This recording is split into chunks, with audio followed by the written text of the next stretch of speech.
Bonjour à tous, bienvenue sur le podcast Culture Guitare. Le podcast où on parle musique, pédagogie, passion et guitare. Animé par deux passionnés, Cyril Michaud et moi-même, Sébastien Zunino.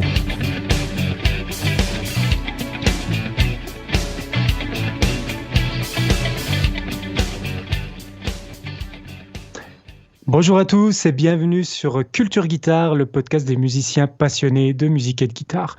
Alors aujourd'hui, c'est moi qui fais les présentations, on change un petit peu, on est à l'épisode 7, on se lâche, on est fou, on change les habitudes.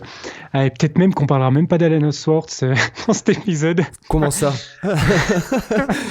Alors, du coup, pourquoi c'est moi qui présente? Vu que Sébastien est un maître de l'improvisation, il est même pas au courant du sujet dont on va parler, donc c'est moi qui va introduire le sujet aujourd'hui. On avait prévu de faire un petit comparatif entre les autodidactes, en fait entre les cours avec un professeur et les cours en autodidacte, voir un peu quels sont les avantages, quels sont les inconvénients à chaque situation. Et je pense que parmi vous, il doit y avoir pas mal d'autodidactes et peut-être que certains prennent des cours avec des profs particuliers, dans des structures, dans des écoles de musique. Voilà, donc c'est un peu de tout ça qu'on va parler aujourd'hui. Donc, okay.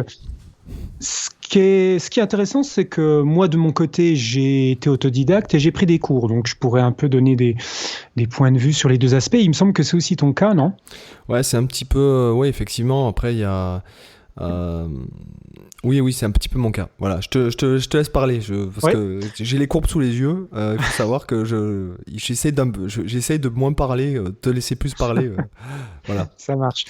Donc, de mon côté, la guitare, je l'ai débuté en autodidacte. Et après, j'ai pris des cours un petit peu plus tard. J'ai pas non plus attendu trop pour prendre des cours parce que moi, j'ai une personnalité qui aime bien le côté un petit peu cadré, si tu veux. Donc, j'aime pas trop m'égarer. Et j'aime bien avoir un contexte, avoir des choses précises à faire. Donc, avoir quelqu'un qui m'encadrait, c'est quelque chose qui était assez rassurant dans mes débuts à la guitare. Je t'avoue que je ne saurais même pas dire au bout de combien de temps j'ai pris des cours. C'était peut-être au bout d'un an ou 2 ans maximum, mais je n'ai pas attendu trop. Mais malgré tout, après, j'ai rebasculé de temps à autre en période autodidacte, en période cours. Il y a parfois, j'ai pris des cours sur des longues durées, et parfois, j'ai pris des cours vraiment de type perfectionnement sur des points précis. Donc moi, par rapport je vais tout de suite rentrer dans le vif du sujet, par rapport aux avantages et aux inconvénients, je dirais que déjà, le fait de choisir autodidacte ou de choisir de prendre des cours, je suis prof de guitare, donc j'ai même pas envie de dire que l'autodidacte, c'est moins bien que les cours. Pourtant, en tant que prof, on pourrait dire non, il faut prendre des cours avec un prof de guitare, c'est mieux qu'apprendre seul, on évite de perdre du temps, on évite les mauvaises habitudes, etc. Alors, il y a un peu de vrai, mais je dirais que malgré tout, c'est pas si mauvais d'être autodidacte, parce que l'avantage de l'autodidacte, c'est qu'il a le loisir de s'égarer. Il a la possibilité, il s'autorise à aller un peu découvrir les choses quand il en a envie, de passer le temps qu'il a envie dessus. Alors, avec le risque qu'il y a de peut-être progresser moins vite, peut-être passer du temps sur des choses qui, entre guillemets, lui serviraient pas, alors que le prof, il va donner un cadre tout prêt, c'est-à-dire il va dire, voilà, la première leçon, on va apprendre telle chose. Ensuite, leçon suivante, le cours suivant, on va soit approfondir telle chose, soit voir telle autre chose. Donc, il y a un cadre qui peut être rassurant et qui peut permettre de faire gagner du temps. Après, peut-être que l'avantage aussi de l'autodidacte, c'est que sur certains points, il peut des fois y avoir une meilleure compréhension des choses, en tout cas une compréhension plus profonde. Et ça, c'est valable, je pense, même au-delà de la guitare, c'est valable dans l'apprentissage en général. Je ne sais pas si tu seras d'accord avec moi là-dessus, mais parfois, quand on va t'enseigner quelque chose, quand on va te donner la réponse à quelque chose, des fois, tu vas moins bien retenir que si c'est toi qui as été chercher l'information, que si c'est toi qui as fait des erreurs pour arriver à cette information. C'est ce que je dis tout le temps dans mes formations. Je leur dis, je le répète. Et d'ailleurs, je fais volontairement, je leur table pas tout. Parce qu'en fait, moi, mon but, c'est quand même qu'ils progressent, qui se sentent progresser après une formation, parce qu'il y a, outre le côté, on va pas se cacher, le côté business, pécunier, financier, moi ce que je veux c'est une 100% satisfaction à la sortie de voilà. Et je leur dis, le plus important dans la quête vers le Graal, c'est pas le Graal, c'est la quête. Ouais. Et que si jamais tu ne cherches pas, tu ne progresseras pas. Si jamais tous les exemples je vous écris, parce que je leur explique, par exemple, dans les formations, c'est pas pareil quand tu crées du contenu gratuit, puisque quand tu crées du contenu gratuit, tu essayes de faire de l'acquisition, de l'acquisition de followers, hein, pour parler vulgairement, et puis pour jouer la transparence avec les gens, puisque moi je suis quand même, j'ai envie d'être transparent en tout cas, c'est ma personnalité. Tu crées du contenu gratuit, tu le fais pour attirer des gens. Quand tu fais du contenu pédagogique, et notamment dans les formations, si jamais ils ne cherchent pas, que par exemple je leur explique par exemple un principe sur les notes d'approche par rapport aux triades, etc. Si je leur écris tous les exercices, ils ne retiendront rien. Si par contre ils font la démarche de chercher, ils auront, si tu veux, un acquis. Parce que la quête a fait qu'ils ont trouvé le Graal. Parce que si je leur file le Graal direct, ils n'ont rien retenu. Ils l'oublieront. Si tu veux. Oui, et en plus, je suis d'accord là-dessus. Et en fait, surtout à mon avis, il y a un point qui est que quand tu as quelqu'un qui te donne la réponse et donc qui t'explique quelque chose, il va te l'expliquer avec ce qu'il pense lui être la meilleure façon de te l'apprendre. Mais peut-être que pour toi, c'est pas la meilleure manière de le comprendre. Ça dépend du prof d'un côté, parce que bon là, on rejoint la pédagogie. Oui. Comme tu le disais dans je ne sais plus quel épisode, il y a des gens qui sont auditifs, il y a des gens qui sont visuels, il y a des gens qui sont sensoriels, etc. Et je pense que j'aime pas ce terme professeur, parce que moi je me considère pas comme un prof. Moi je pense que je suis juste un gars qui partage sa passion en fait. Parce que je me considère plus comme un étudiant que comme un prof. Et c'est vrai que quand j'explique quelque chose à quelqu'un, si je vois qu'il y a l'œil de poule qui suit ce que je viens de lui expliquer, ça me dérange, et j'essaie de trouver d'autres comparaisons. J'essaie souvent de trouver des comparaisons de la vie de tous les jours, ou de la sensation, etc. Parce que je pense que, si tu veux, quand j'ai commencé à donner des cours, en fait, j'ai pas fait d'études de professeur, de professorat ou de quoi que ce soit. J'ai commencé à donner des cours parce que je me suis retrouvé à un endroit, à un moment, quoi. Voilà. Oui. Et c'est vrai que j'ai compris très vite, que ça servait à rien d'apprendre des choses aux gens d'une façon scolaire. C'est-à-dire que ça marche sur peut-être 2% de tes élèves, mais ce que j'ai essayé de faire en sorte, c'est qu'ils passent un bon moment avec moi, parce que je me suis retrouvé, comme je l'ai dit dans le podcast, je me suis retrouvé à donner des cours dans un magasin de musique très connu de Toulon qui s'appelait Argence Musique. Et je me suis retrouvé, je crois que j'avais 36 heures de cours en 3 jours, en fait, par semaine. Donc notamment dont des cours collectifs où je les prenais par 3. Et si tu veux, j'ai vite compris, je me suis dit non mais ça marche pas, ça marche pas. Et je me suis dit, si jamais tu les intéresses pas, c'est-à-dire si jamais avec toi ils passent pas un bon moment, et si jamais tu leur donnes pas envie de prendre la guitare à la maison pour qu'ils pratiquent, ça ne marchera jamais, en fait. Et j'étais plus dans une logique de transmettre une passion avec enthousiasme, plutôt que d'être là professeur en disant oui, attention, tu mets ton doigt dans telle case et aujourd'hui on fait tel morceau et machin. Déjà c'était qu'est-ce que tu veux faire. Moi j'étais chaud pour tout, hein, de Nirvana à Bach, en passant par à l'époque où je donnais des cours, moi c'était la grande mode de Tokyo Hotel et de l'emo-core là, tu vois. Mais j'étais quand même enthousiaste parce que ça me faisait connaître quelque chose, même si je me suis dit mais c'est un mec ou une meuf qui chante des choses finalement. Ouais, voilà, c'est ça. Et voilà, moi je suis plus dans la transmission et dans la recherche, en tout cas d'un point de vue pédagogique, plus que dans apprendre des choses qui sont figées. Et comme on le redit à chaque fois dans tous les épisodes, maintenant on peut se le dire, c'est que encore une fois c'est subjectif, qui t'as en face de toi, quoi. Voilà. Et le problème avec, notamment on a prévu d'en parler c'est le problème un peu des formations en ligne, c'est que tu n'es pas en face de la personne. Donc en fait, il faut que tu arrives à trouver une façon suffisamment généraliste. Voilà, c'est ça, suffisamment généraliste pour pouvoir... Et puis non, généraliste et de plusieurs façons différentes, parce que tu n'es pas avec la personne. Donc tu essaies d'expliquer vraiment au fond, et moi j'arrête pas de leur répéter dans les vidéos de ma school, quoi, de mes formations. Je leur ai dit, faites bien gaffe à ça. Je sais que je vous saoule à vous dire ça, tu vois, je parle à la caméra, tu vois, c'est limite à la fin d'une journée où tu filmes une formation, t'es un peu seul dans ta tête et dans ta vie, quoi. Mais je leur dis, ouais, faites bien gaffe à ça, parce que encore une fois, tu peux apprendre, un prof peut t'apprendre clairement de la merde. Oui, moi ça m'est arrivé d'avoir des profs comme ça qui sont pas forcément des mauvais profs. C'est ce que j'avais dit dans un podcast. T'as des gars qui sont pas forcément des mauvais profs, mais qui utilisent des choses qui marchent pour eux. Oui. Et puis t'en as mais qui marchent pas pour d'autres. Donc il faut harmoniser. Et puis il y a des personnalités. Il faut jouer aussi sur la psychologie, j'ai envie de dire, de la personne qui est en face. Et puis il y a des profs, il faut pas se le voiler la face. Moi je vais le dire, moi je vais dénoncer ça. C'est-à-dire que moi je me suis retrouvé avec un mec qui venait prendre son cours une fois par semaine avec moi. Oui. Il a jamais travaillé une seule fois ce que je lui filais, enfin du moins très très très sommairement. Il prenait mes cours, il mettait du blanco dessus, puisque moi vu où j'étais obligé de mettre mon nom sur les partitions. Puisque dans le magasin, ils vendaient des partitions. Donc moi, comme je faisais des partitions sur Guitar Pro, j'étais obligé de mettre mon nom pour que, en cas de problème, les gens puissent dire non, mais ça, c'est lui qui l'édite. Il fait pas de photocopie de partition, quoi, tu vois. Ouais.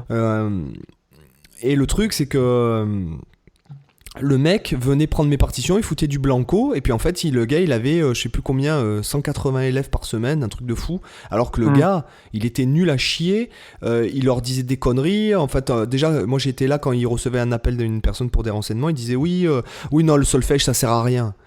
Moi je suis d'accord que tu dises bon, le solfège, écoute, c'est un peu rébarbatif, on va accrocher avec la tablature, on va accrocher avec autre chose, on va essayer de jouer avant d'appréhender le solfège, ça je suis d'accord. Mais je suis pas d'accord pour que tu dises ça directement. Donc je ne suis pas. Et en plus, il leur apprenait genre que les noirs c'était des notes sans queue, enfin des trucs des énormités. Ah ouais. Effectivement. Voilà. Ça fait peur. 180 élèves quoi par semaine. Voilà. Donc le mec a fait de la merde fois 180. Pendant plusieurs années. Pendant plusieurs années, peut-être même qu'il continue aujourd'hui. Donc c'était un scandale. Moi j'étais scandalisé. Après dans ma tête je me dis bon, peut-être que dans le lot il va arriver à en passionner quelques-uns, mais donc vous pouvez parce que tout le monde peut être prof de guitare aujourd'hui, du moment que tu sais jouer Wonderwall et que t'as fait la fête avec les fêtes plage jumbé sur la plage. Il y a des mecs qui vont dire bah tiens, je vais donner des cours de guitare parce que après tout pourquoi pas. Donc il faut se méfier aussi de certains profs, quoi, parce que... c'est là où le fameux adage « vaut mieux être seul que mal accompagné » se vérifie totalement. Vaut mieux être autodidacte qu'apprendre avec un mauvais prof. Le problème, c'est que c'est pour nos auditeurs, peut-être que pour certains, déterminer qu'est-ce que c'est qu'un bon prof et qu'est-ce que c'est qu'un mauvais prof, ça peut être délicat. Mais il me semble qu'on a prévu ça en sujet de podcast pour plus tard. C'est ça. Donc, je ne vais pas déborder sur la thématique, mais en tout cas, c'est vrai que bon, ce que tu dis là, c'est assez effrayant de se dire qu'il y a des élèves qui sont passés entre les mains d'un prof comme ça et qui du coup ont mal appris les choses. Après, c'est des élèves que tu retrouves avec plein de défauts ou qui sont même dégoûtés de la musique. Moi, j'ai eu le cas comme ça. Je me permets parce que j'en ai parlé avec mon élève qui a fait le supérieur de Paris et tout. Tu peux te retrouver. Prenons l'exemple. Tiens, ça va être intéressant. Tu peux te retrouver dégoûté de la musique, même avec un bon prof. Oui. Qui est très compétent. Oui. Et tu vas m'arrêter si je me trompe. Si jamais, par exemple, tu as envie de faire de la guitare et que tu vas au conservatoire et qu'on te propose de faire de la guitare classique, clairement, selon ta morphologie, vu que c'est hyper réglementé, on va le dire comme ça avec ce terme-là, une personne qui n'est pas morphologiquement fait pour de la guitare classique, en fait, il est dégoûté et on lui dit qu'en gros, il n'arrivera jamais à rien selon les endroits. Oui, tu valides ou pas ? Là-dessus, c'est délicat à dire par rapport au côté morphologique parce que, tu vois, il y a des guitaristes vraiment de toute morphologie qui arrivent très bien à jouer, qui soient gros, qui soient fins, qui soient avec des grosses mains, des doigts boudinés, des petits doigts. Et dans mon cas, par exemple, il est très dur pour moi vis-à-vis de ma morphologie. Alors je sais pas si c'est moi qui suis de Traviole, comme on dirait dans le sud ou quoi, mais moi quand je prends, si tu veux, la position guitare classique traditionnelle, j'ai l'impression que c'est pas du tout ma morphologie. Alors est-ce que c'est parce que je me suis créé une pathologie à force de pratiquer, pas normalement, mais de façon électrique, tout ça. Mais pour moi, c'est extrêmement difficile de me mettre dans une position de guitare classique, par exemple, avec la guitare sur la jambe gauche. C'est étonnant parce que tu vois, moi, c'est totalement l'inverse. Moi, la position guitare classique, c'est où je suis le plus à l'aise. Et moi, la position habituelle de guitare électrique avec la guitare sur la jambe droite, moi, elle me crée des douleurs. Si je joue comme ça, j'ai des douleurs au niveau des épaules, au niveau du dos, etc. Et si je bascule en mode guitare classique, instantanément, je peux jouer des heures sans aucune douleur. Alors que la position standard en guitare électrique, ça me fait vite des soucis. Peut-être que je me suis créé une pathologie ou... Mais ce que je veux dire, c'est que ça m'est arrivé d'avoir un très très très bon prof. Bon, moi j'étais assez jeune, et puis quand je disais oui, je prends des cours avec un tel, d'ailleurs, qui est pour moi le meilleur prof que du monde, quoi, hein, parce que c'est un puits de science non plus. Bon, je veux pas trop le citer parce que je sais que c'est une personne qui aimerait pas être citée. Dans des contextes comme ça, parce que c'est pas un mec, c'est pas une figure emblématique, tout ça.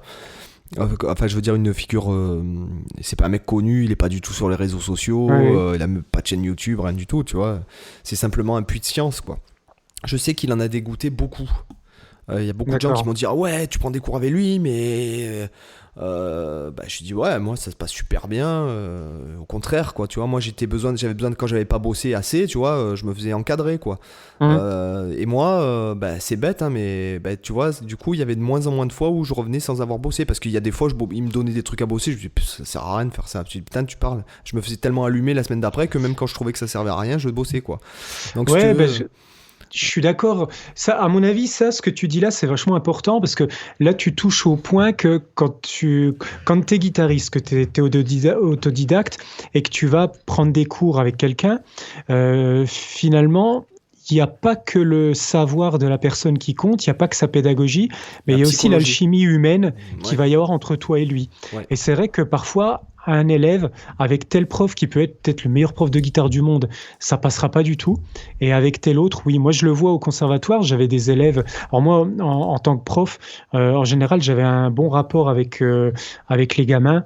Il m'appréciait assez bien parce que j'avais une personnalité assez douce, assez cool, détendue. J'étais pas du tout un prof strict, et il y a parfois d'autres collègues qui pouvaient être un peu plus stricts, et je sais que par exemple les petits gamins préféraient être avec moi qu'avec les profs un peu plus stricts. Mais par contre, tu as des élèves, le côté strict, ça leur va beaucoup plus, tu vois. Et je pense qu'il y a ça, en fait, à mon avis.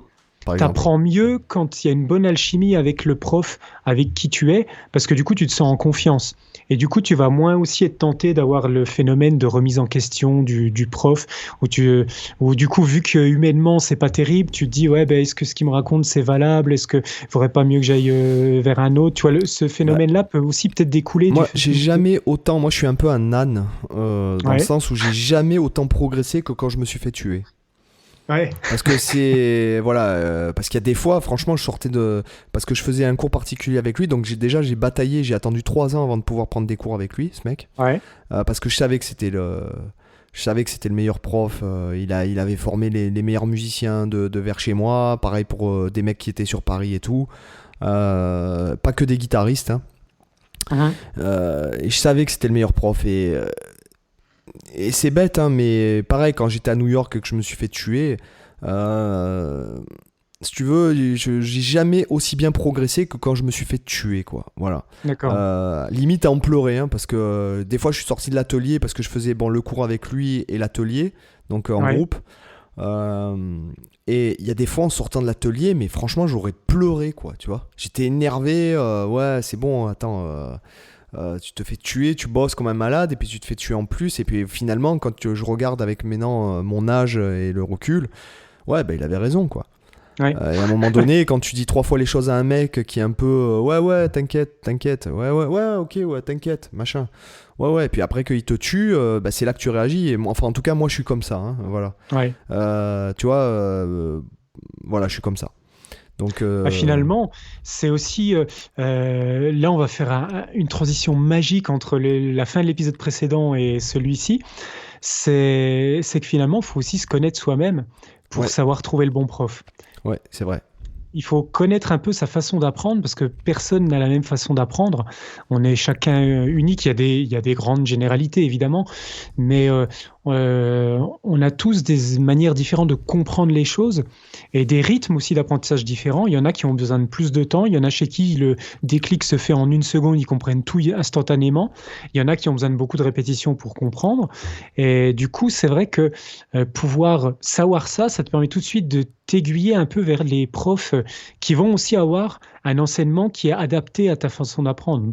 Bon, après, la difficulté, c'est que si tu connais pas les profs et que tu n'as pas eu de bouche à oreille d'élèves aux profs en question qui peuvent te dire un peu comment ils enseignent, bah là, tu es un peu obligé de tester pour savoir, quoi. Ça, c'est un peu la limite. Après, lorsque j'avais, en tant que professeur, là, donc en tant que pédagogue, je préfère le terme pédagogue que professeur.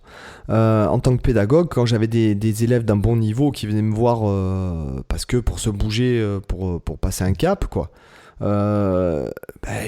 J'étais pas pareil qu'avec les minots de 17 ans qui venaient tu vois en mode ouais, rock'n'roll, vas-y, c'est cool, tu vois. J'étais pas du tout j'avais pas du tout les mêmes exigences, le même niveau d'exigence. Voilà, je me souviens avoir été limite désagréable avec des élèves en lui disant bon, franchement, si tu bosses comme ça sert à rien que tu viennes, c'est pas pour les 20 balles que tu me files là, je m'en fous, quoi. Si c'est pour que tu me fasses perdre mon temps, on peut pas bosser là, t'as pas bossé ce qu'on a vu la semaine dernière. Donc c'est vrai que ça m'est arrivé d'être désagréable aussi, mais dans un mode bon, tu viens pour progresser, tu viens pas pour me taper la discute, quoi. Je pense que on a naturellement tendance peut-être à être un peu plus, entre guillemets, dur avec les élèves chez qui on voit du potentiel. Parce qu'on se dit que justement, si le mec fout rien, il gâche un potentiel et que, voilà, on a envie, nous, on a vu qu'il y a un potentiel derrière, on a envie de le pousser au plus haut qu'il est capable de faire. C'est un peu le même paradigme qu'il y a dans le mec qui fout le bordel en classe.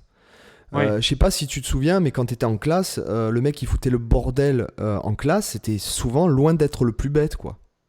Ça pouvait arriver, oui, effectivement. Des fois, c'est le surdoué qui s'ennuie et que du coup, pour s'occuper, il fait le bordel, ouais. Voilà, exactement. Bon, des fois aussi, c'est l'idiot du village, mais... Ouais, non, mais l'idiot du village, il a pas le pouvoir de charisme qu'il faut. L'idiot du village, il fait des choses sournoises. Il fait pas le bordel dans le cours, si tu veux. Il fait des trucs en dessous. Il fait pas des trucs limite assumés, quoi, tu vois. Mais et autre chose, mais non, par rapport à donc ce qu'on disait par rapport au prof, tout ça, moi je vais dire simplement une phrase qui pourrait très bien être sujet de débat pendant des heures. C'est heureusement que Django Reinhardt n'a pas eu de prof, qui est pas allé au conservatoire. Heureusement que Stevie Ray Vaughan n'est pas allé au conservatoire. Heureusement que Marty Friedman n'a pas eu un prof qui lui a dit non mais ta main droite là c'est de la merde. Heureusement, tu vois, encore une fois, ce qu'on disait dans un podcast, c'est il faut que aussi, je pense qu'il faut laisser aussi le potentiel et la singularité de l'élève s'exprimer. C'est-à-dire que moi je vais reparler de cet élève très particulier que j'avais eu une fois. Le mec il arrive, il me dit ouais en fait moi je te montre, j'ai un gros problème, c'est-à-dire que je fais ça. Et le gars en fait il joue au médiator un petit peu et il prend son médiator entre le majeur et l'index de la main droite et il joue en pouce aller-retour comme un malade. Et là je lui dis non mais t'es fou, ça il faut que tu l'exploites, il faut pas que tu vois, que tu te dises non mais c'est pas bon. Tu vois ce que je veux dire? Moi je suis pour ça en fait, pour la singularité de l'élève. Surtout si c'est un cas où ça bloque pas son développement technique. Si c'est un cas où tu vois que physiologiquement ça l'empêche de jouer, là effectivement on tomberait plutôt dans un cas de problème technique. Mais si c'est quelque chose qui lui pose pas de soucis, qui est naturel pour lui, bah c'est vrai qu'il n'y a pas de raison logique d'aller à l'encontre de ce qui est naturel pour lui et qui lui facilite les choses, tu vois. Oui, voilà. Mais après, moi je me pose la question, est-ce que tu penses que si un mec comme Stevie Ray Vaughan avait eu un prof de guitare, est-ce que tu penses vraiment que ça aurait changé sa personnalité? Parce que je me dis que des mecs qui ont vraiment une forte personnalité artistique, je pense que tu peux leur mettre n'importe quel prof dans les pattes, ça va pas fondamentalement Cyril, changer. à mon avis déjà, ça dépend beaucoup du prof. Parce que tu sais pas dans quel contexte socio-culturel la personne évolue, dans quelle famille il est. Moi, je pense que par exemple, même en étant, quand on est prof, enfin quand on est pédagogue et qu'on touche de l'argent pour enseigner à des gens, on se doit d'avoir un certain côté scolaire et on se doit de pouvoir répondre aux questions d'une façon Oui. pas scolaire, oui, si scolaire. Et puis, tu vois, il y a cette notion aussi de service, entre guillemets, tu vois. Oui. Donc, tu es obligé quand même d'observer, je pense, un côté assez scolaire. Mais pour ma part, je pense que la meilleure manière d'apprendre, c'est de façon orale, comme par exemple la musique carnatique Le flamenco, en Inde. par exemple. Par exemple, comme le flamenco, comme la le musique jazz indienne. manouche, comme le jazz manouche, ou comme n'importe quelle musique ancestrale ou de musique, ce qu'on appellerait aujourd'hui world music. Ce que je veux dire, c'est que moi, je pense que par exemple, un gars comme Stevie Ray Vaughan, il a appris, c'est des mecs qui lui ont dit, ah ouais, bah tiens, apprends ce plan, apprends ce phrase. Et si tu veux, c'est comme si un gars, il avait appris à parler, mais sans savoir pour autant lire et écrire. Et je pense que, parce que moi, je suis désolé, on en parle de la technique. Pour moi, techniquement, Stevie Ray Vaughan, les mouvements sont parfaits. La musique, le toucher est parfait. Le style est parfait. Le mojo est parfait aussi. Et je pense le chapeau de cow-boy est parfait aussi. Ouais, le chapeau de cow-boy, les Santiago avaient le crottin dessus, tu vois.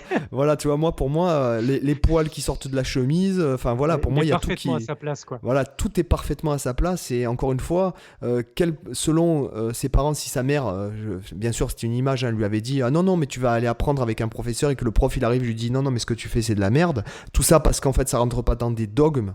Quand ça rentre pas dans des cases, et je trouve que c'est bon, ça c'est un autre sujet, mais je trouve que c'est le problème de l'éducation nationale aussi. Donc tu peux pas faire d'individualité, on est bien d'accord, mais je pense que ce mode de formater à mort les gars, je pense pas que ce soit bon. Moi j'aime la singularité, quoi. Franchement, moi j'aime les gens qui sont si tout le monde avait le même avis, si tout le monde était le même et que tout le monde jouait pareil, mais qu'est-ce qu'on s'ennuierait, quoi. C'est d'autant plus important dans la création, quoi. Et là, indépendamment même de la musique. Voilà, c'est ça. Le côté artiste, c'est forcément la singularité. Puis heureusement qu'il y a des gens qui n'ont pas le même avis que toi, tout simplement dans la vie de tous les jours. Ah oui, c'est clair. Même si, si la personne en face de toi, elle n'est pas d'accord, mais qu'elle a des arguments valables, tu peux tout aussi bien garder tes propres convictions et accepter ce qu'elle dit aussi en tant que point de vue. Moi, par exemple, je suis croyant, mais néanmoins, je lis Stephen Hawking, je lis Michel Onfray qui traite de la théologie. Enfin, je veux dire, je vois pas en quoi ça n'égratine pas ma foi, si tu veux. C'est simplement, ça la consolide quelque part. Donc, heureusement que les gens n'ont pas le même avis sur tout. Et je trouve ça dommage de vouloir faire toujours rentrer. Je parle pas, attention, je critique pas parce que je sais qu'on pourrait me critiquer vis-à-vis de ça, mais je critique pas le conservatoire. Attention, comme son nom le dit, que le conservatoire, c'est conserver une certaine tradition. Je suis d'accord. Mais après. Je trouve que voilà. Faut savoir où tu vas en fait avant. Donc chaque entité d'enseignement est un peu spécialisée dans son truc. Par exemple, c'est vrai que si tu veux apprendre à faire de la musique innovante et tout ça, tu vas pas te diriger vers un conservatoire dont le rôle c'est de transmettre justement, comme tu disais, des traditions, savoir interpréter la musique du passé. Et ils sont extrêmement forts là-dedans, extrêmement spécialisés là-dedans.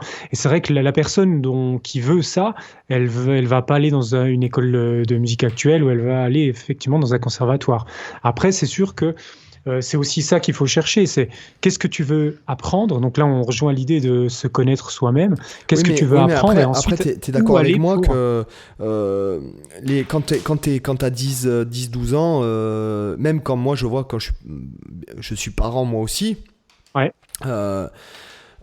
même moi qui ai ce regard-là, ces opinions-là que je viens de décrire, quand ma fille elle me dit papa je veux faire de la danse, moi je cherche un truc de suite, tu vois, tu tapes sur internet, tu dis bon qu'est-ce qui se passe, c'est quoi, c'est comment, tu vois, ma fille a essayé la première année qu'elle a fait de la danse, elle a fait de la danse assez moderne, tu sais, un peu sur du Michael Jackson, des trucs comme ça.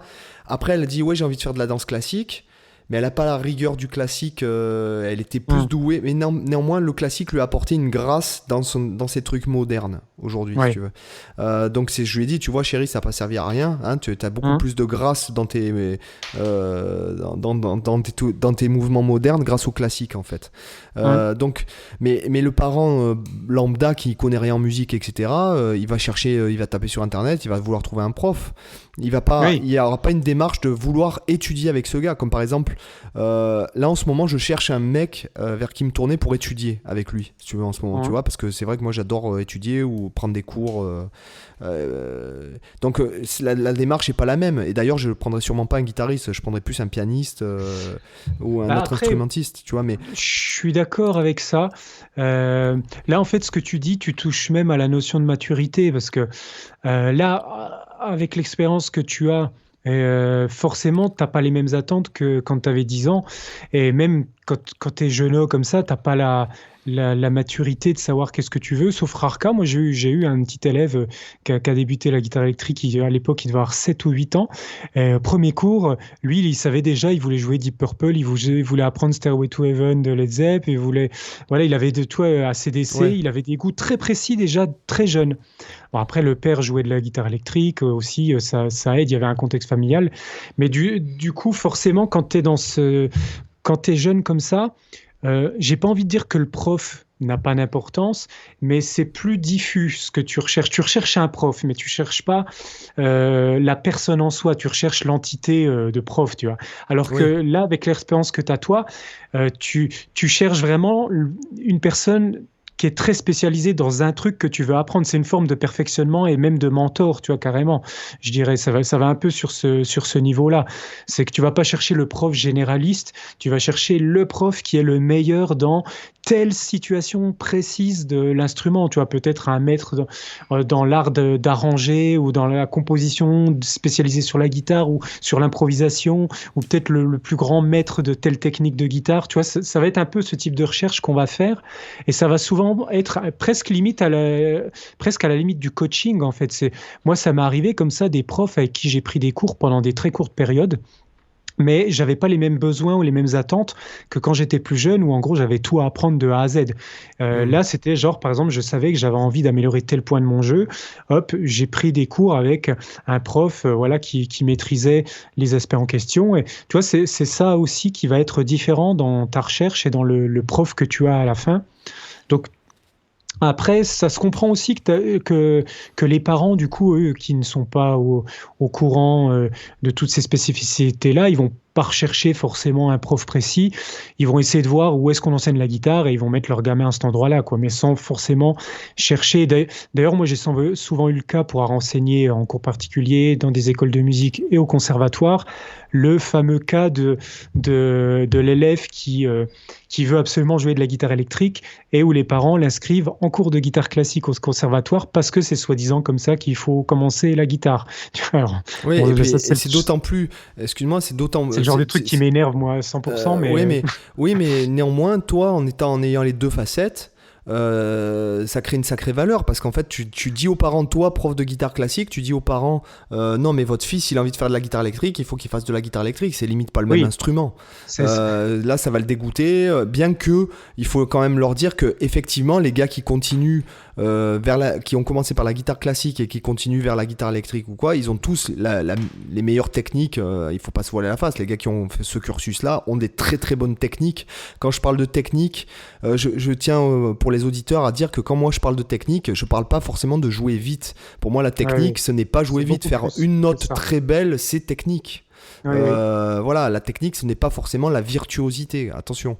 Donc avoir une bonne technique, c'est ce qui est rapport du physique, de votre physique à l'instrument, quoi.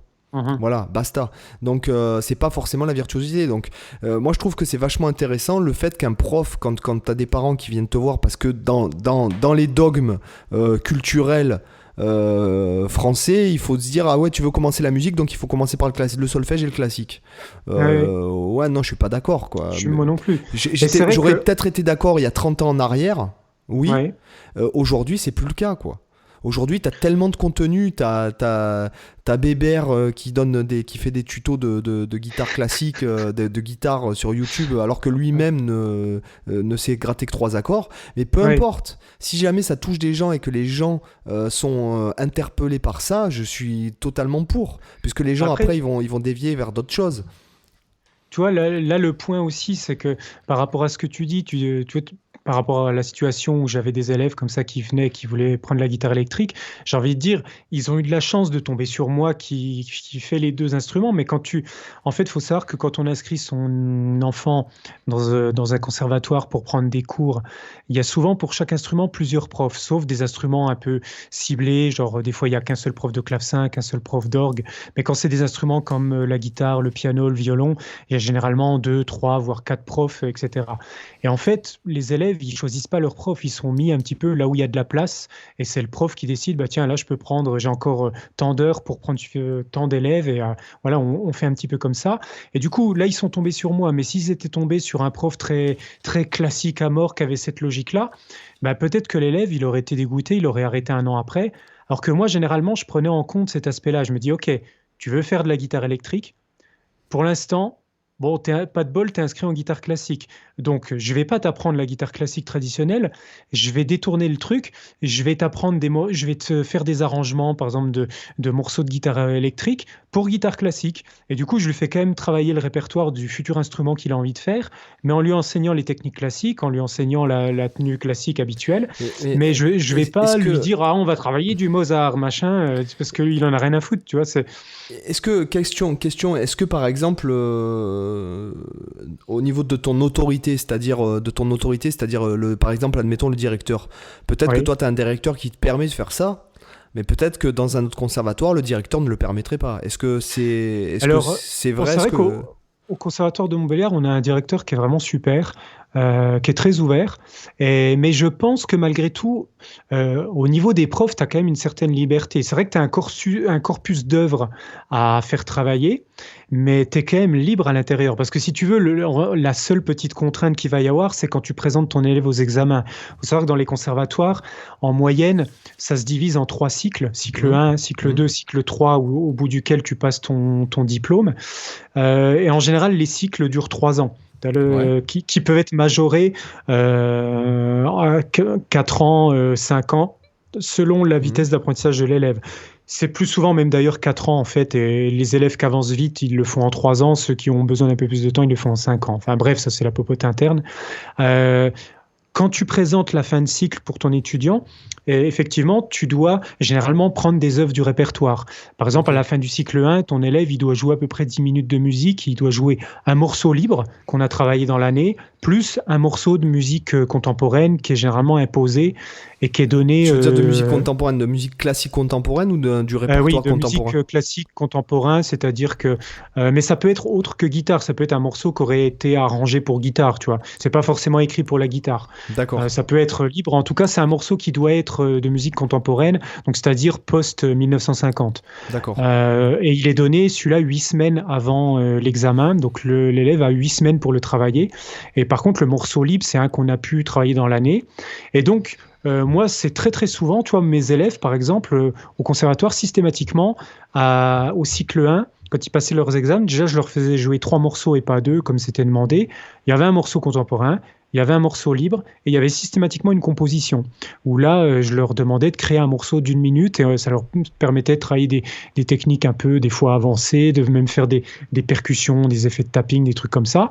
Donc là, c'était un aspect plus ouvert, tu vois, que tu rencontres pas forcément dans la guitare classique, mais c'est parce que moi, j'ai la branche composition dans mes atouts, et du coup, je sais par expérience que les élèves, les petits notamment, ils apprennent très très bien par la création et par l'improvisation. Donc du coup, je les amenais dès la première année, dès les premières semaines, à tout de suite créer et composer. Et du coup, j'ai des élèves, moi, qui aussi voulaient faire de la guitare électrique. Et du coup, ça, vu qu'à la guitare électrique, on a beaucoup plus tendance qu'à la guitare classique à improviser et à composer, parce qu'un guitariste classique traditionnel, il va surtout interpréter du répertoire écrit. Un guitariste électrique, il va plus souvent, enfin, il va aussi beaucoup interpréter évidemment, mais il va aussi très souvent improviser ou composer de la musique. Et du coup, le fait, tu vois, d'orienter un peu, de faire les choses comme ça me permettait pour les élèves qui voulaient faire de la guitare électrique de pouvoir étudier aussi des choses, mettre en pratique des contenus qu'ils vont mettre en pratique quand ils feront de la guitare électrique. Et ça posait pas de souci. Pour les examens au niveau de ma direction. Et même d'ailleurs, j'ai eu très souvent des retours des jurys d'autres conservatoires. Parce qu'il faut savoir, dans les conservatoires, quand on présente la fin de cycle, c'est des profs de guitare extérieurs à notre conservatoire qui viennent juger les élèves. Et j'en ai eu plein qui disaient que c'était une super initiative de les faire composer. Ils appréciaient de découvrir l'élève sous une nouvelle facette. Donc tu vois, on a quand même des possibilités d'ouverture. Et de toute façon, après, du moment que, tu vois, un cycle, ça dure 4 ans. Alors franchement, si tu fais bosser dans les 4 ans à ton élève une adaptation je sais pas, de Deep Purple, un Smoke on the Water réarrangé pour guitare classique, il y a personne qui va venir te taper sur les doigts pour ça, parce que c'est un morceau parmi des dizaines que l'élève va travailler. Si tu veux, ce qui compte, c'est qu'il a un aperçu global des pièces importantes de son répertoire et qu'il puisse avoir des bases techniques. Et en fait, qu'il acquiert sa base technique en ayant bossé un morceau de Deep Purple ou en ayant bossé une étude de Carcassi, j'ai envie de dire, on s'en fout en fait dans les faits. Ce qui importe, c'est qu'il ait acquis cette technique à la fin, tu vois. Oui, tout à fait. Donc voilà, j'ai fait un gros aparté sur ça, mais ça permet de comprendre. Encore une fois, moi, de mon point de vue, mettons même pas de pédagogue ou quoi que ce soit, hein, même pas de musicien, moi je trouve que vous êtes, vous, dans le vrai. Après, toi, en tout cas, et ta direction, moi, enfin, voilà, après, comment dire, j'imagine que bon, il faut de tout, hein. Il faut aussi des gens qui sont hyper conservateurs. Ah oui, tout à fait. Voilà. Parce que généralement, ils sont aussi très spécialistes dans leur domaine, donc c'est bien qu'il y ait des gens comme ça aussi. Oui, non, mais il faut un peu des deux, je dirais. C'est comme les excuse-moi, c'est comme j'ai envie de te dire, c'est comme les ayatollahs de Bach, ou quoi, qui respectent la tradition depuis 500 ans de Bach. C'est comme les ayatollahs, les élèves de Boulez, qui en fait arrêtent de jouer toute autre chose que même d'écouter de la musique autre que celle de, on va dire, cautionnée par Boulez. Parce que bon, j'ai un ami qui les a côtoyés, donc les gars de l'intercontemporain. Ouais, il m'a dit qu'ils étaient vraiment dans un délire. Hein. Donc le mec qui m'en a parlé, il faut savoir que c'est un grand musicien. Pour moi, c'est sûrement un des meilleurs musiciens que je connais. C'est-à-dire que c'est cette personne-là, je veux pas le citer parce que pareil, c'est pas une personne. Il est plus jeune que moi. Et je crois qu'il a 8 ou 9 ans de moins que moi. Pour moi, c'est un surdoué de la musique. Je te dis, un pipeau à coulisses qu'il trouve dans une flûte, il te fait, dans une sucette, il te fait un phrasé de jazz avec. Donc, si tu veux, il est surdoué pour moi de la musique et de la musicalité. Et en fait, je sais que lui, bon, il a fait le supérieur de Paris. Et il m'avait dit qu'il avait côtoyé les gars de l'intercontemporain et qu'il m'a dit, les gars, attention, ils sont dans un délire, quoi. Tu vis intercontemporain, tu peux pas juste être le musicien qui travaille non, c'est que tu vis de cette façon-là avec les principes, c'est limite une secte, enfin bon, non, mais pas dans le sens négatif, pas dans le sens négatif, si tu veux, voilà. Donc après, bon, j'imagine que c'est bien aussi qu'il y ait tout, mais moi je rejoins plutôt votre démarche, en tout cas d'un point de vue même artistique, quoi. Voilà. Après, c'est là où, du coup, tu vois, le problème, parfois, c'est qu'il y a des fausses croyances, quoi. Tu vois, comme ce que je te disais, le fait qu'il faut commencer par la guitare classique, soi-disant. Bon, pour moi, ça, je trouve ça totalement con de dire ça à un élève qui veut débuter, parce que c'est absolument pas vrai. Et moi, j'ai la preuve. On est, en fait, si tu veux, historiquement parlant, on va dire que ça fait un siècle à peu près qu'il y a un choc culturel, même. Puisqu'avant tu faisais de la guitare, bon bah il fallait pas chercher midi à 14h, si vous voulez faire de la guitare, il fallait forcément faire de la musique classique, enfin de la musique alors qu'aujourd'hui, je sais pas si tu te rends compte, mais tout s'est accéléré depuis le XXe siècle. En fait, il y a des centaines de styles de musique différents qui ont vu le jour, alors que bon, quand tu regardes par exemple depuis ne serait-ce que 500 ans, on va dire depuis Bach, hein, parce que bon, voilà, c'est pas, je suis, tu vois, j'arrête là, le truc, mais bon, t'as 4 courants principaux, le baroque, le classique, le romantique, le moderne et le contemporain. Oui. Tu vois, alors que nous, par exemple, c'est bête à dire, mais t'as le blues, la soul, le reggae, le gospel, le jazz, le bebop, le jazz rock, le reggae, le rock, le hard rock, le metal, je sais pas moi, le rock progressif, le metal progressif, le death metal, le black metal, le gent. T'arrives même quasiment à un genre par groupe existant, quasiment. Pratiquement. Maintenant, voilà, ça devient la folie. Et c'est pour ça que je pense qu'aujourd'hui, même la guitare classique, regarde. Est-ce qu'il y a beaucoup de compositeurs spécialisés dans la guitare? Enfin, ce que je veux dire, c'est que est-ce qu'il y a beaucoup d'œuvres? Parce que ça, tu vas me l'apprendre parce que je ne sais pas. C'est une question, c'est pas pour poser polémique. Mais est-ce qu'il y a beaucoup de compositeurs de pièces de guitare classique aujourd'hui? Alors, il y en a pas mal, ouais. Il y en a qui sont spécialisés là-dedans. Moi, j'en ai composé aussi pour guitare classique. J'ai par exemple mon ancien professeur Jean-Jacques Fimbel, qui est au Conservatoire de Mulhouse, qui est, lui, pour le coup, un pédagogue absolument fantastique. Donc, pour les auditeurs qui nous écoutent, si vous recherchez un prof pour apprendre la guitare classique, je vous conseille d'aller vers lui, qui est vraiment une sommité.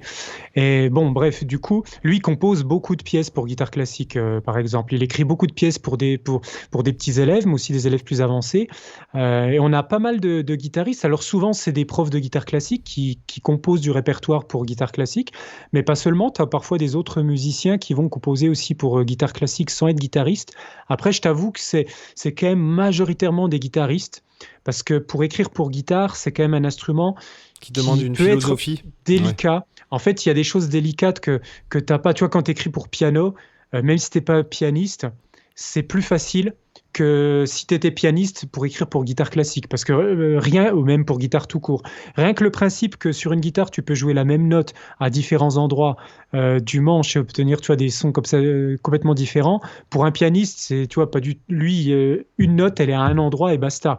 Ça donne des combinaisons où du coup, souvent les gens qui sont pas guitaristes, quand ils doivent composer des progressions d'accords, ils se retrouvent emmerdés parce qu'ils savent pas si c'est jouable, si c'est pas jouable, tu vois. Alors que pour un guitariste, c'est hyper basique, mais pour quelqu'un qui est pas guitariste, c'est difficile. Donc souvent, les compositeurs sont des guitaristes. Mais moi, j'ai souvent fait jouer des œuvres contemporaines. C'est limite, je trouve que c'est cruel pour la postérité, quoi. J'aime bien utiliser cette expression, mais pourquoi les mecs qui font de la guitare classique et qui écrivent des œuvres de guitare classique contemporaine ou qui font même de la musique classique contemporaine ou de la recherche musicale, comme c'est le cas de certaines chaînes, par exemple, il y a un Canadien avec qui je lui ai acheté 2 bouquins, je lui ai acheté aussi ses albums. Qui est vraiment dans la recherche, musicale de gammes bizarres, de techniques de composition contemporaine, etc. Pourquoi ces mecs-là ne sont pas plus actifs aussi sur des trucs comme YouTube et tout, sachant qu'il y aurait forcément même... c'est sûr que tu vas pas faire le même nombre de vues que PewDiePie, mais ce que je veux dire, c'est que c'est dommage que ces mecs-là filment pas leurs œuvres, les diffusent pas. En fait, c'est quand même le cas, mais je crois que ça se fait plus au niveau anglo-saxon, parce que les chaînes de guitare classique, il y en a des tas qui sont hyper populaires, franchement, autant que qui ont vraiment des dizaines de milliers d'abonnés, voire plus de 100 000 certaines. Mais par contre, c'est souvent soit en Amérique, en Angleterre.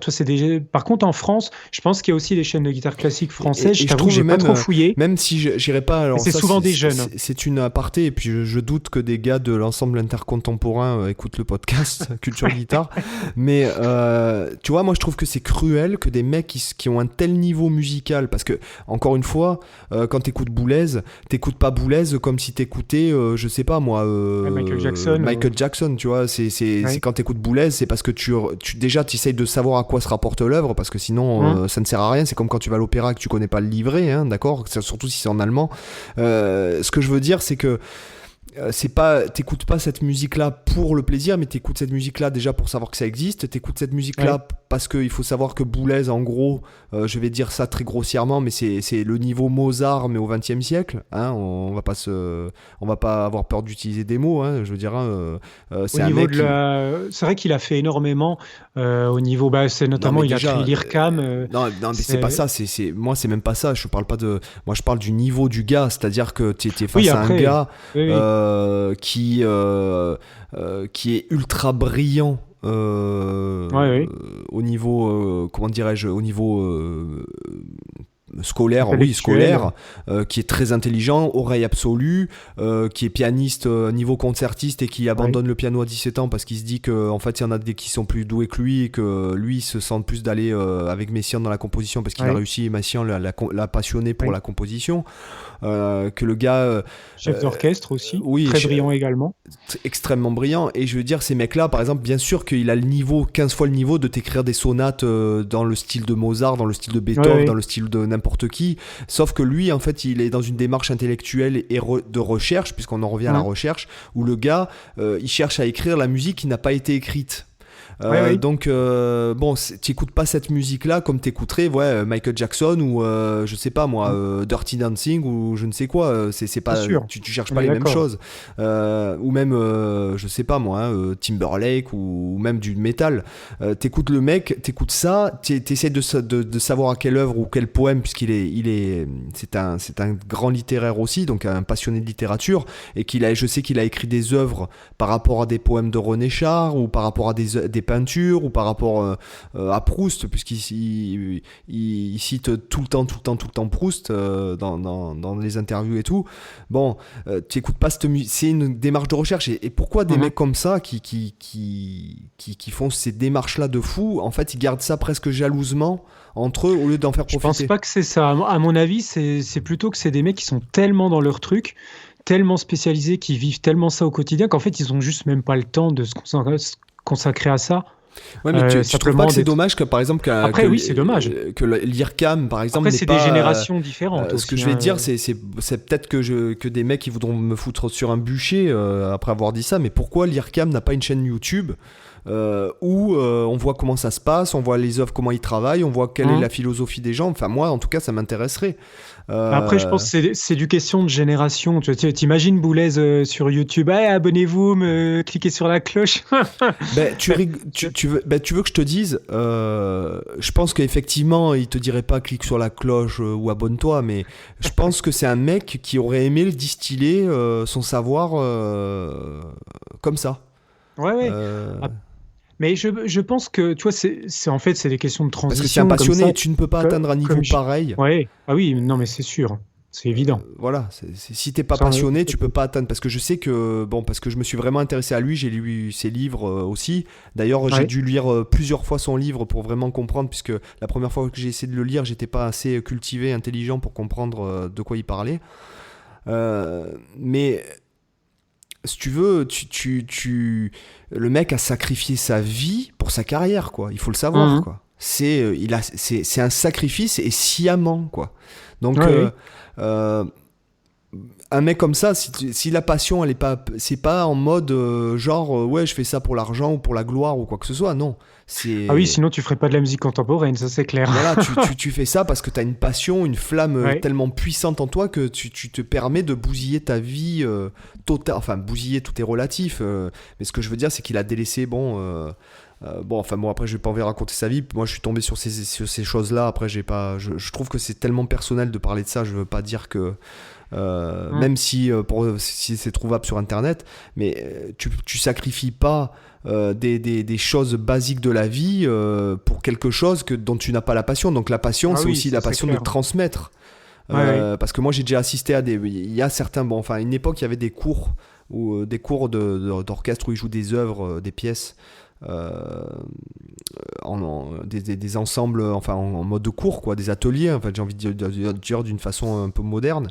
Le mec est passionné, quoi. Le mec c'est laisse tomber, de toute façon tu peux pas faire cette musique là si tu n'as pas une passion, une flamme intérieure qui est plus forte que tout. Clairement, parce que tu imagines bien que quand tu présentes le marteau 100 mètres dans un repas de famille, tu vois ce que je veux dire, quoi. Oui, complètement. Mais de toute façon, je te rejoins là-dessus. C'est vrai que mais c'est souvent les plus érudits J'ai pas envie de dire que c'est confidentiel, mais c'est souvent un peu ça. Faut aller les chercher. Des fois, faut connaître un peu des gens qui disent, tiens, lui, c'est le plus grand spécialiste de telle chose. Tu vois, il y a un peu ce côté un peu mystérieux, un peu caché, des fois, où effectivement, ils sont pas tous connus. Et je pense que, alors parfois, il y a aussi des questions de personnalité. Il y en a tout simplement que ça intéresse même pas forcément d'être connu plus que ça. Et ils veulent, juste Non, mais je parle pas partager de. avec ceux Moi, qui sont en tu cours, veux mais que je te pas dise, moi, forcément à un niveau. quand j'ai commencé mon vlog et quand je fais quelque chose sur Internet, Ouais. je fais pas ça pour la gloire, quoi. Pas du Hum, tout. Je fais pas ça pour être connu et tout. C'est simplement, tu sais, comme je dis aux gens que je rencontre, j'ai dit, bah, tu sais, la chose à mon avis, qui me déterminerait le plus, c'est que moi, je suis passionné par plein de choses. Et quand je suis passionné par un sujet, j'aime le partager. Point barre, ça s'arrête. ouais. Le résumé de ma vie est là, quoi. Ouais. Tu vois, c'est-à-dire que par exemple, moi, quand je fais mon vlog et que je parle de la gamme énigmatique, je le fais pas pour faire de la vue, je m'en fous, quoi, tu vois. Je le fais parce que moi, ça Ouais, me sinon plaît. tu ferais les 10 meilleurs plans en blues et ça serait réglé si tu voulais C'est faire de comme la je vie. disais, à qui j'en parlais tout à l'heure. C'est comme je disais, bon, le podcast, là, on gagne rien avec Cyril. Ouais, ouais. Voilà, on n'a Ouais, pas, c'est de la il est passion. même pas monétisé, rien du tout. Je veux dire, c'est Ouais. simplement parce que c'est passionnant et que moi j'aime partager ça avec les gens aussi. Ouais. C'est une façon de partager. J'aime partager avec toi, même le moment où on enregistre, où on rebondit sur des trucs. On va inviter si tu veux, on va inviter des intervenants. Donc, du coup, ça nous enrichit, ça nous, voilà, ça enrichit, ça donne de la valeur aux gens aussi parce qu'ils vont entendre des gens qui échangent à ce sujet-là. Ça va peut-être leur donner des idées. Ça va peut-être donner des idées à des profs de guitare ou des profs de guitare qui vont nous mettre des commentaires sur Facebook ou quoi, qui vont comment dirais-je, nous stimuler ou nous donner nous même des idées pour nous enrichir aussi. Voilà, moi je suis dans cette démarche-là. Et je pense qu'un mec comme Boulez, c'est un peu ça aussi. Tu vois, t'es pas là à faire du streaming de jeux vidéo pour essayer de faire 1 million de vues par vidéo. Ouais. Bien que je pense que les mecs qui font ça sont aussi passionnés par ce qu'ils font, forcément. Mais De toute manière, sinon tu tiens pas sur le long terme, hein, je pense. oui. L'argent même ne suffirait même pas à tenir sur le long terme quand t'es pas passionné par ton sujet. Oui, non, c'est vrai. Ça dépend, je pense, tu sais. Ça dépend de la somme, peut-être. Non, mais même ça dépend de ton lifestyle, ça dépend Oui, de... Moi qui suis c'est beaucoup possible. de podcasts sur des sujets différents ou de chaînes YouTube, puisque finalement ce que je regarde le moins sur YouTube, je pense que c'est des trucs de guitare. Hein. Mais... je pense qu'à un moment donné, voilà, il faut que ça reste un plaisir, quoi. Voilà. Oui. Et du coup, c'est vrai que parce que du coup, je pense qu'on a rebondi tellement qu'on a traversé l'océan là en termes de sujet. C'est ça qui est génial. Les Ah, Christophe Colomb du j'avais dit podcast. que cet épisode-là allait être différent. Là, c'est bien le cas. Et cette notion de plaisir, justement, ça me fait penser. Donc ça, c'est primordial effectivement dans l'apprentissage de la guitare parce que ça reste quand même à la base. Hein, je vais dire que c'est un loisir pour la majorité des gens. Et s'ils apprennent la guitare, c'est souvent pour le plaisir aussi. Plaisir de pouvoir soit jouer la musique qu'ils aiment, soit composer la musique qu'ils aiment, soit jouer devant un public. Enfin bref, quelle que soit la source de plaisir qu'on en tire. Et c'est vrai que par rapport à ça, le côté autodidacte, le côté cours, euh, parfois ce qui peut être difficile si on tombe sur le mauvais prof, qu'on fait les mauvais choix de prof, c'est de perdre cette notion de plaisir et que ça devienne un calvaire.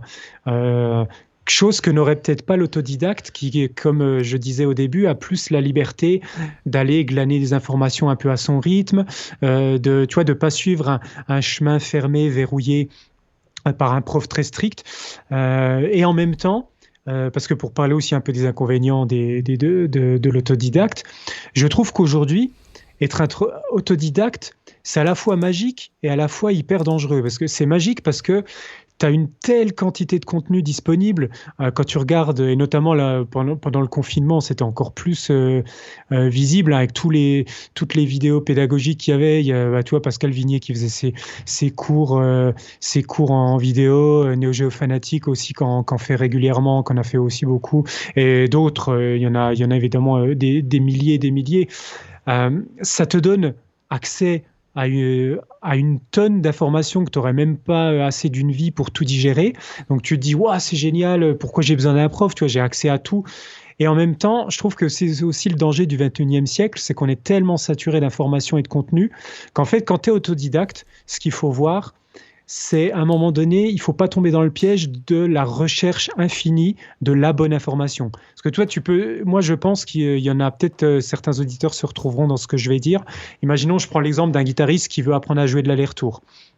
Il va regarder une première vidéo YouTube, il va voir un mec qui lui dit, alors voilà, pour faire de l'aller-retour, il faut tenir ton médiator comme ça, il faut utiliser tel médiator, faut faire tel geste, etc. Et après, il se dit, tu vois, avec les suggestions YouTube, tu as une autre vidéo avec un titre un peu putaclic, là, la meilleure façon de faire l'aller-retour, machin, bidule. Il regarde la vidéo, il voit le mec qui lui dit un truc à peu près comme l'autre, mais il y a quand même quelques différences et il lui conseille d'autres exos. Puis après, il enchaîne comme ça 2, 3, 4, 10, 20 vidéos. Et à chaque fois, c'est des conseils un peu différents. Au final, il n'a rien pratiqué parce que... Il a passé 3 heures à regarder des vidéos, puis il n'a pas bossé son aller-retour. Et pire que ça, au bout des 3 heures, il ne sait même pas quelle est la bonne méthode à appliquer parce qu'en fait, il se dit, merde, si je suis la méthode de ce gars-là, ça a l'air de marcher, il joue vite. Mais en même temps, si je le teste et que moi, ça ne marche pas, j'aurais perdu du temps, alors que j'aurais peut-être que la bonne méthode, c'est celle de tel autre gars ou tel autre gars. Et en fait, tu es un peu paralysé par le fait que tu as tellement d'infos que tu ne sais même plus laquelle est potentiellement la bonne ou la vraie. Et aussi le fait que parfois, tu as des gars qui savent à peine jouer et qui vont te faire des tutos guitare. Donc, du coup, tu es dans une phase de remise en doute permanente de qu'est-ce qui va être juste. Et en fait, tu as un peu une perte, je pense que certains peuvent avoir de la difficulté à placer la confiance dans quelqu'un. Tu vois, se dire à qui je dois faire confiance dans ces milliers de profs qui me disent comment apprendre tel ou tel truc. Et au final, ça, c'est à mon avis un peu le danger de l'autodidacte. C'est de se disperser complètement et de finir par pratiquer très peu parce que tu sais plus quoi pratiquer ni comment. Là, je suis d'accord avec toi. Après, moi, je sais pas si j'en avais parlé dans le podcast, mais je prends cet exemple souvent. C'est que quand j'ai commencé mon vlog en 2016, le premier vlog, ça a eu son petit succès à mon échelle, puisque quand j'ai commencé le vlog, j'avais même pas 100 abonnés. Je crois que je suis vite monté à 5 ou 6 000 d'un coup, et que il a commencé. J'ai des gens qui ont commencé à me reconnaître en fait dans la rue et qui sont venus me voir en me disant, ah oui, j'ai vu votre tuto ce matin, machin truc, j'ai vu telle vidéo, machin et tout. Et les gars, donc forcément, ils m'ont dit, si vous êtes là, vous donnez des cours, tout ça. Je dis, oui.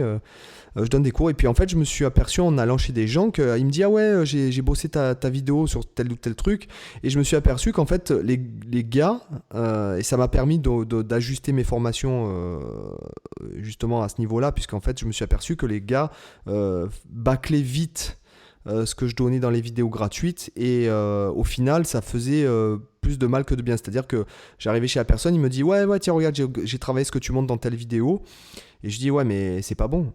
Je dis, là tes coups de médiator ils sont pas bons, tes liaisons elles sont pas bonnes, ton rythme il est pas bon, ton inflexion elle est pas bonne. En fait là t'as pris 3% de la vidéo, et puis t'as essayé de le jouer sur la guitare, et puis en fait ça fait du caca. Et limite le gars ça a fait pire que mieux, quoi. Enfin, c'est ce que je lui ai dit. Et puis du coup, le gars après on a bossé ensemble. Enfin, on a bossé, et du coup il a rattrapé certaines choses. Mais ce que je veux dire, c'est que je m'aperçois que le contenu gratuit, si tu veux, si par exemple tu le consommes comme de la malbouffe, tu vois, quand tu vas manger dans un grand restaurant, tu goûtes les plats, tu goûtes les sauces, tu goûtes les textures, les saveurs, tout ça, tu sens. Tu prends ton temps. Quand tu vas au McDo, tu bouffes, c'est tout, et tu te casses. Ça s'appelle fast food, c'est pas pour rien. Et je pense qu'il y a un peu ce problème aujourd'hui, tu vois, dans l'autodidacte internet, en fait. Voilà, c'est pas... c'est que tu n'accordes pas la même valeur peut-être à du contenu gratuit qu'à du contenu payant. Des fois, le fait d'acheter un truc, tu vas plus être tenté. Du coup, tu dis, punaise, j'ai dépensé de l'argent pour ce truc, je vais le bosser, quoi. De la même façon que celui qui va prendre un cours, il Cyril, a payé, après, donc il va être plus tenté de faire les exos que si tu as vu ça le dimanche soir sur une vidéo YouTube, tu vas peut-être être moins tenté. Parce que, alors, je vais rebondir deux fois, comme on l'a dit, parce que les gens, en fait, qui soient bien conscients, qui soient bien conscients de ce qui se passe aussi de l'autre côté du créateur. il faut savoir que quand on crée du contenu gratuit, d'ailleurs, on crée du contenu gratuit pour attraper des gens, on est bien d'accord. Déjà parce que on crée du contenu parce que déjà ça nous plaît, ça nous passionne, hein, sinon on ferait pas, hein. Moi si j'avais voulu être riche, j'aurais pas choisi de la musique comme domaine d'activité, tu vois, et d'un autre côté, moi par exemple quand j'ai commencé le vlog, il faut le savoir, dans l'état d'esprit donc mon vlog qui est sur ma chaîne principale où il y a une vidéo par jour pendant 1 an, j'étais pas du tout j'avais pas du tout prévu de faire un site et de vivre de ça. Il faut bien recadrer les choses dans le contexte. Donc ce que je donne si tu veux à cette époque-là, c'est uniquement de la passion, quoi. C'est du partage de passion. Voilà. Donc quand tu crées du contenu gratuit aujourd'hui, tu donnes du gratuit pour que les gens en fait derrière ils aient peut-être potentiellement quelque chose. Quand tu dois après le contenu payant, moi je trouve, en tout cas il y a une énorme différence entre le contenu payant et le contenu gratuit que je donne, quoi. Voilà, en tout cas parce que je suis conscient de ça, je suis conscient de ma façon de créer tout ça et ma façon d'enseigner. Clairement, je vais te dire un truc, si tu suis une de mes formations, t'es obligé, si tu suis exactement ce que je te donne, t'es obligé de progresser. Voilà, c'est parce que voilà, c'est pas du contenu consommable vite fait, alors que on est d'accord, il y a des formats sur YouTube.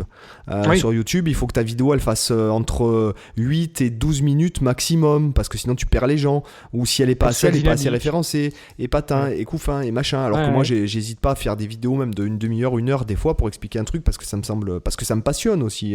Parce que c'est nécessaire pédagogiquement. Voilà. Donc tu vois, il y a tout ce côté-là qui n'était pas... Puis aussi, effectivement, il y a la notion que, généralement, dans une formation ou dans un cours, tu as un squelette pédagogique derrière sur lequel viennent se connecter tous les éléments que tu as. Que généralement, sur YouTube, quand tu consommes du contenu gratuit en fouillant par-ci par-là, tu trouves... ces éléments, mais sans le squelette qui est derrière. Tu trouves les éléments un peu séparés et c'est à toi de reconnecter les choses ensemble. C'est aussi ça qui fait que, comme tu dis, l'efficacité pédagogique est plus forte quand tu suis la formation de A à Z, parce que tu as le prof qui derrière, lui, il sait ce squelette derrière, il sait comment t'amener au résultat que tu vises, et du coup, il organise les choses de telle façon que quand tu consommes un peu aléatoirement, du coup, tu vas pas forcément suivre les choses dans le bon ordre, ni forcément faire les bons exercices, ni forcément faire les bons choix de morceaux, etc. Donc il y a ça qui joue même aussi. Oui, voilà, enfin bon, bref, après on pourrait... Et encore une fois, moi je voudrais qu'on conclue en disant que voilà, je répète ce que j'ai dit là pour les gens qui sont là depuis 1h06. Heureusement que Django Reinhardt n'a pas eu de professeur de guitare. Ouais. Voilà. Et d'ailleurs, moi j'aurais une dernière question à te poser. À ton avis, dans quel cas il faudrait privilégier le fait d'être autodidacte et dans quel autre cas tu conseillerais de plutôt choisir de prendre les cours? Parce que je pense que parmi nos auditeurs, il y en a beaucoup qui doivent se poser la question, est-ce qu'ils doivent rester autodidactes ou est-ce qu'ils doivent prendre des cours? Alors, je sais pas, qu'est-ce que tu pourrais leur répondre? C'est une très bonne question. Et là, tu me prends un contre-pied. On a besoin d'1 heure de plus. Là, tu me prends un contre-pied dans le sens où... C'est difficile, hein. Je suis pas sûr d'avoir une réponse claire tout de suite, moi non plus. Déjà, mais ça je me dépend pose du la question style. comme ça. Déjà, ça dépend du style. Si jamais, je vais être franc avec toi, je pense que déjà, si tu as envie de faire du blues, rien ne sera meilleur que la transmission orale, c'est-à-dire passer des heures à relever. Ouais. Si tu veux faire une musique un peu plus technique, qui demande des règles, entre guillemets, des trucs pour te débloquer certains mouvements, etc. Je pense que prendre des cours, ça peut être bien. Si tu es dans le cadre du jazz, je pense que le jazz en tant que tel, en tant que bebop et compagnie, si tu prends pas de cours, il faut vraiment que tu sois motivé ou... Ouais. Voilà, parce que pareil, même si tu as une très bonne oreille et que tu relèves, admettons, du Charlie Parker, des trucs comme ça, et que tu joues qu'à l'instinct, tu vas être... tu vas finalement t'enfermer. Bon, après, ça dépend ce que tu as envie de jouer. Si tu as envie de jouer qu'un seul style ou que sur un seul artiste. Mais si tu as envie de monter un peu plus haut et de vraiment comprendre qu'est pas ça, comment et comment peut-être travailler, diriger et faire de la pratique dirigée, puisque c'est un terme que j'aime bien employer en ce moment, de la pratique dirigée.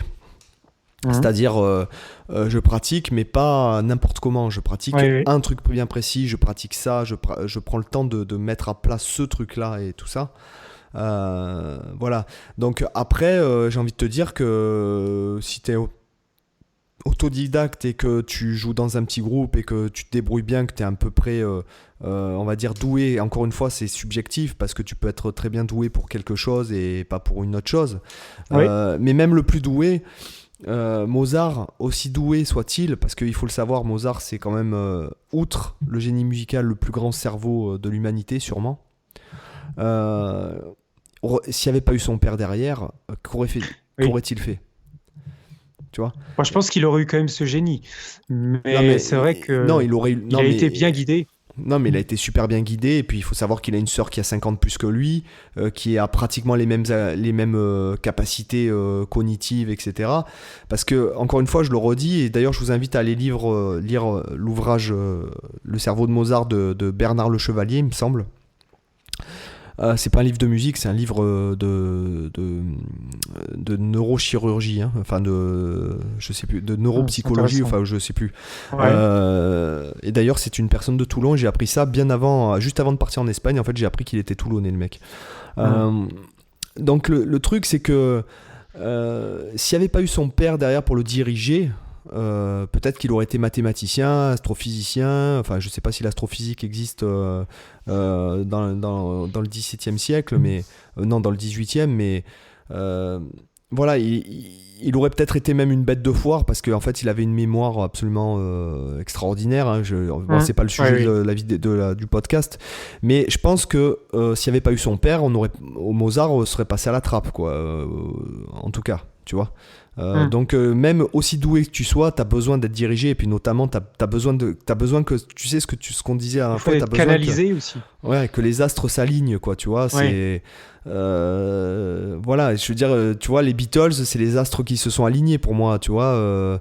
Les Rolling Stones, pareil, Led Zepp, pareil, tu vois, c'est tout un ensemble de choses qui a fait que, tu vois.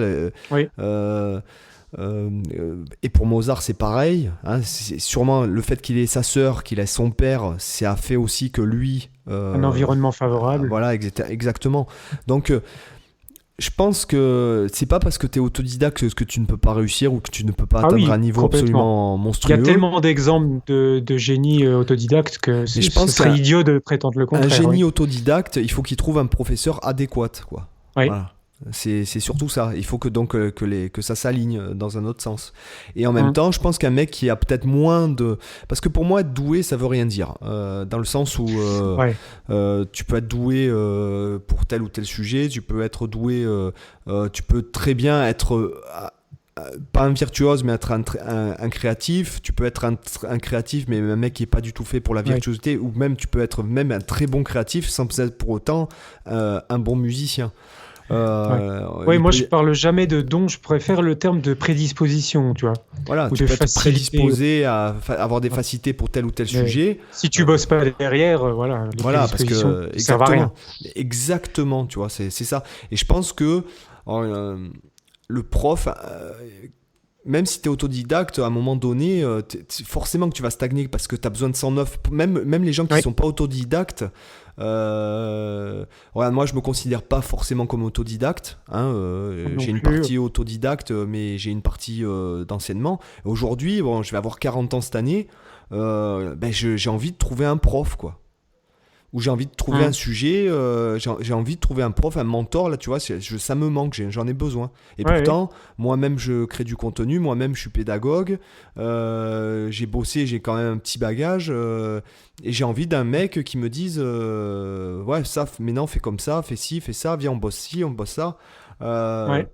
Voilà, parce que je suis en recherche de ça aussi, tu vois, de remise en question, en fait, j'ai envie de te dire.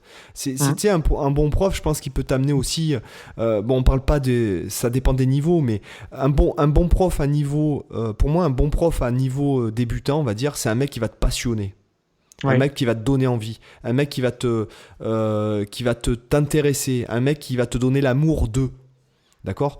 Et je pense qu'à un niveau plus élevé, c'est le mec qui va te driver, quoi, qui va te faire gagner, en fait, par une phrase qui va te faire gagner 1 an. Ouais, qui va te faire dépasser les limites. C'est un point de vue, c'est des nouvelles oreilles qui vont t'entendre, c'est des. Tu vois ? Moi, je sais qu'il y a des gens qui me demandent des fois des avis sur leur composition et tout, sur leur jeu ou quoi. Ben, je dis ça le fait plus. Ah bon ? Ouais, je dis ouais, non, ça le fait plus. Mais pourquoi c'est pas bien ? Non, c'est que c'est pas bien, mais quand tu fais ça, c'est 10 fois mieux. Voilà.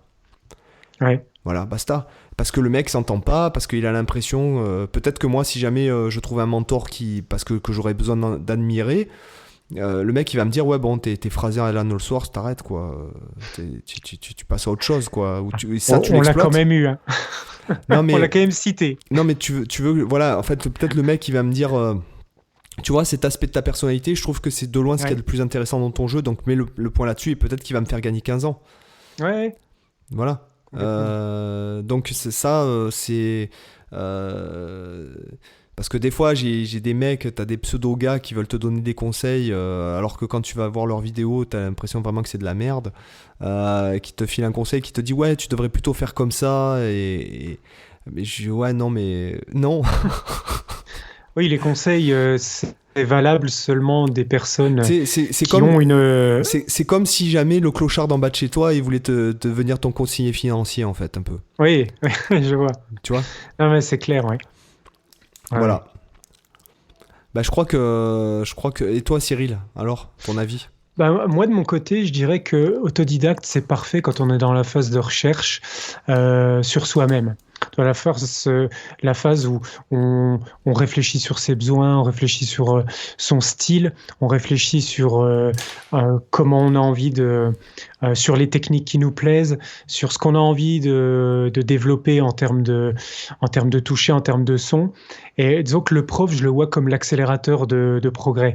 Je le vois comme le mec qui va pouvoir venir te perfectionner sur une base que tu as toi-même un peu construite. Et alors évidemment qu'un prof aussi peut t'aider à te trouver, il peut t'aider à développer ton style, ça c'est évident, il peut t'aider à découvrir des groupes dont tu n'aurais jamais entendu parler, il peut te faire découvrir des techniques, tout ça. Mais je pense quand même qu'il y a une grosse phase d'introspection où c'est à toi aussi de savoir trouver vraiment ta quête à la guitare, ce que tu veux arriver à faire. Toi, moi, un des premiers trucs souvent que je demande aux élèves que je prends en coaching ou que je prends en cours, je leur dis, projette-toi dans 40 ans ou projette-toi quand tu auras 80 ans. Dis-toi, si je te donnais instantanément une maîtrise absolue de la guitare, quel guitariste tu serais ?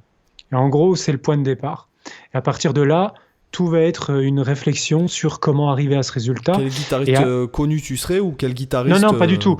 C'est quel guitariste tu serais. Est-ce que tu serais, par exemple, un compositeur Est-ce que tu serais un bluesman Est-ce que tu serais un peu à la B.B. King Est-ce que tu serais un pro jazz Est-ce que tu serais un gros métalleux chevelu enfin, tu vois, ou est-ce que tu serais un gros virtuose En fait, c'est essayer de se projeter dans ce que tu imagines être.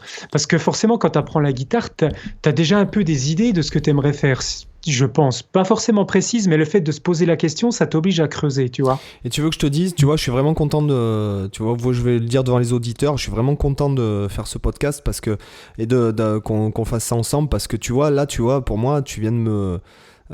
pour moi, c'est exactement, en fait, tu vois, quand je me pose la question à moi-même, ta méthode, elle est vraiment géniale.